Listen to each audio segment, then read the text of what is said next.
திருநெல்வேலியில் நமக்கு ஏற்கனவே ஒரு தீராத நதியாக தாமிரபரணி இருக்கு.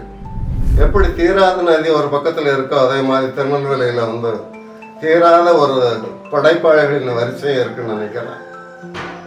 எடுத்துக்காட்டாக பார்த்தோம்னா நம்ம புதுமைப்பித்தன் தொடங்கி வள்ளிக்கண்ணன், தோப்பில் மீரான், அப்புறம் 70களில் நாங்கள் எழுத ஆரம்பித்த வரிசையை எடுத்துக்கிட்டோம்னா வண்ணநிலவன், கலாப்பிரியா, விக்ரமாதித்தன், அப்புறம் வண்ணதாசன் ஆகிய நான் எல்லாரும் இப்படி நாங்கள் தொடர்ந்து அந்த வரிசையில் படைப்பாளிகள் வரிசையில் வந்துகிட்டே இருக்கோம்.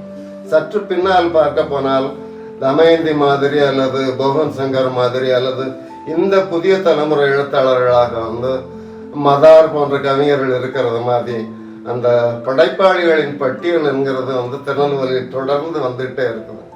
அப்படி ஒரு படைப்பாளிகளின் வரிசை அல்லது நீட்சியை உண்டாக்குவதற்கு முக்கியமான காரணமாக நான் வாசிப்பு இருப்பதாக நான் நினைக்கிறேன். அந்த வாசிப்பை தூண்டுவதற்காகவும் அல்லது அந்த வாசிப்பின் மூலமாக புதிய புதிய படைப்பாளர்களை உண்டாக்குவதற்காகவும் உதவுபடியாக இது போன்ற புத்தக திருவிழாக்கள் இருக்கும் என்று நான் நினைக்கின்றேன்.